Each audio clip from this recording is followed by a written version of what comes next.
কি রে, তুই এত সকাল সকালে ডাকছিস আমাকে কিসের জন্য? আর বনের সমস্ত পাখিদের কি খবর? তোকে যে কাজ দিয়েছি, তুই কি সেই কাজ করেছিলি? বলার মশাই, আমি তো ঠিক মতন কাজ করছি। বনের সমস্ত পাখিরাই আপনার খাজনা দিয়েছে, কিন্তু এখনো টুনি কোনো খাজনা দেয়নি। তার কাছে তো আমি গিয়েছিলাম, সে বলল পরে দিয়ে দিবে টাকা, এখন তার কাছে নেই। আপনি যদি একটু সময় পান তাহলে টুনির বাসায় গিয়ে জিজ্ঞাসা করেন তো, সে টাকা দিবে কিনা। যেখানে সে বনের সমস্ত পাখিরা আপনার খাজনা দিয়ে দিয়েছে, সেখানে সে এখনো খাজনা দিল না, এবং সে বলল যে ফসল উঠলে তারপরে দেবে আপনার খাজনা। তার কথার কোনো ঠিক নেই। যদি সে খাজনা না দেয়, তাহলে মোড়ল মশাই সোজাসুজি তাকে এই বন থেকে তাড়িয়ে দেবেন।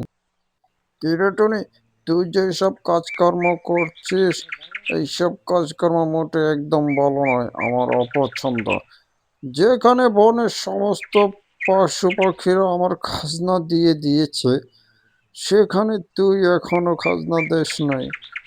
তুই যদি খাজনা না দিতে পারিস, তাহলে বন থেকে চলে যাবি, অন্য কোথাও দেখ তোর বাসা। তোর এই বনে থাকার কোনো অধিকার নেই। যদি আমার খাজনা আদায় না হয়, তাহলে তোকে আমার সেনাপতি দিয়ে বার করে দিব এই বন থেকে। মরণ মশাই, আপনি একটু দয়া করেন। আপনি তো জানেন আমার অবস্থা। আপনি আমাকে এই অবস্থাতে যদি বন থেকে বের করে দেন, আমি কোথায় যাব? কোথায় গিয়ে উঠব? কোথাও তো আমার যাওয়ার জায়গা নেই। আপনি এতটুকু নিষ্ঠুর হবেন না, একটু দয়া করেন। আমি আপনার খাজনা দিয়ে দিব। পাশে একটু জমি আছে, সেই জমিতে আমি চাষ করেছি, ফসল উঠলে আমি দিয়ে দিব। ঠিক আছে, ঠিক আছে, তাহলে তোর কথাই রইলো। ঠিক মতনের জন্য আমার খাজনা দিয়ে দিস। যদি না দিস, তাহলে আমার কথা তো তুই জানিস, তোকে এই জঙ্গল থেকে চলে যেতে হবে। আমার কথাটা তুই মনে রাখিস। তাহলে ঠিক আছে, গেলাম। আরে গিন্নি, তুমি তো জানো না আজ কি হয়েছে। মরল মশাইয়ের কাছে টুনির বদনাম করে টুনিকে অনেক কালার করে ফেলেছি। মরল মশাই এখন টুনিকে আগের মতন দেখতে পাবে না। খাজনার জন্য টুনিকে এ বন থেকে বের করে দেবে। আহা হা হা হা হা, আমার কি যে আনন্দ হচ্ছে, তোমাকে কি বলবো। গিন্নি, আমি শুনেছি টুনির বলে পাশে একটি জমি আছে বনের, সেখানে সে চাষবাস করে মরমশাইয়ের খাজনা দিয়ে দেবে। আমি থাকতে তো এই কাজ কখনো হতে দেব না। টুনি যদি খাজনা না দিতে পারে, তাহলে তো মরমশাই তাকে তাৎক্ষণিক এই বন থেকে বের করে দেবে। আমি তো এটাই চাই, যাতে মরমশাই তাকে বন থেকে বের করে দেয়। আমি রাতের মধ্যে, আজকে রাতের ভিতরেই টুনি সমস্ত ফসল চুরি করে নিয়ে আসবো। দেখি তারপরে টুনি কি করে মরল মশাইকে তার খাজনার টাকা দেয়।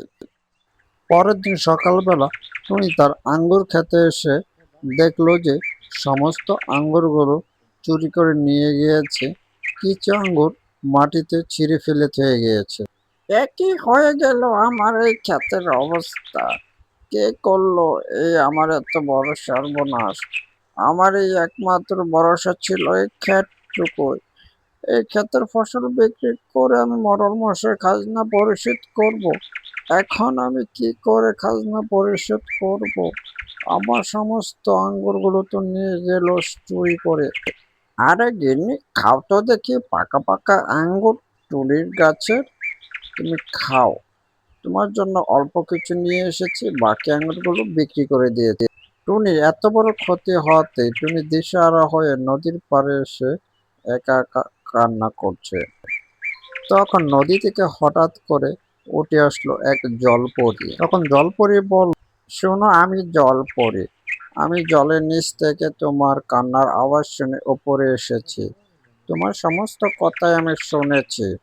তুমি চিন্তা করো না, আমি তোমাকে এক মোহর সোনার হাড়ি দেব। তুমি তা দিয়ে সারা জীবন চলতে পারবে। এই যে তুমি সোনার মোহরের হাঁড়িটুকু দেখছো, তা দিয়ে তুমি সারা জীবন বিক্রি করে খেতে পারবে, আর তোমার কোনো অভাব থাকবে না। তুমি ভালো, তাই তোমাকে আমি এগুলো দিয়ে গেলাম। কি মরল মশাই, আমাকে দেখে অবাক হচ্ছেন, সাথে সোনার মোহরের হাঁড়ি? অবাক হওয়ারই তো কথা। আমার মতন গরিব টুনির কাছে সোনার মোহরের হাঁড়ি কোথা থেকে এলো? তার জন্য আপনি হয়তো অনেক অবাকই হচ্ছেন।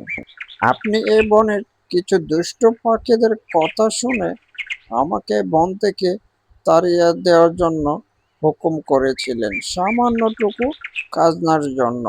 আমি বলেছিলাম তো দিয়ে দেব। আপনি কারো দুঃখ কষ্ট বোঝেন না।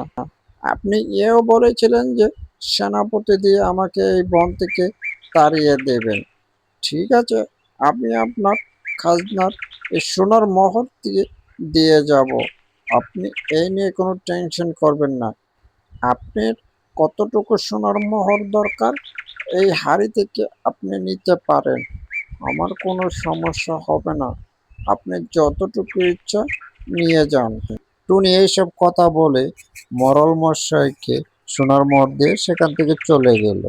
তখন হঠাৎ করে কাকলি এসে হাজির হলো।